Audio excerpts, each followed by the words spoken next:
திருக்குறள் ஒப்பிக்கப் போகிறேன். நகர முதல எழுத்தெல்லாம் ஆதிபகவான் ஒன்றே உலகே கற்றதனால் ஆய பயனின் போல் வாளறிவான் நற்றார் தொழார் எனில் வளரிசை ஏங்கினால் மானடி சேர்ந்தார் நிலமிசை நீண்டு வாழ்வாய் வேண்டுதல் வேண்டாம் எல்லாம் நடி சேர்ந்தாருக்கு யாண்டும் உரிமை இல்லை பிறவி பெருங்கடல் நீந்துவார் நீந்தார் இறைவில் நடி சேராதா நீரென்று அமையாது உனையனில் யார் யாருக்கும் மானென்று அமையாது ஒழுக்கே அன்பும் மரணம் உடைத்தாயி நில்வாழ்க்கை பண்பும் பயிலுமதே நீரென்று இனிய உணவாக இன்னாத கூறல் கனியக்க காய் கவுந்தென்று தீயினால் சுற்றப்புண் உள்ளாரும் மாறாதே நாவினால் சுட்டப்பட்டு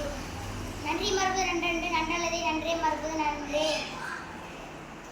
செல்வத்துள் செல்வம் செவி செல்வம் அச்செல்வம் செல்வத்துள்ளாம் தலை கேளில் வெளி செல்வம் கல்வி ஒருவருக்கு மானெல்லாம் மற்றவை பகுத்துண்டு கொள்ளுயிர் ஓ முதல் நூலோ தொகுத்தப்பற்றோர் எல்லாம் தலை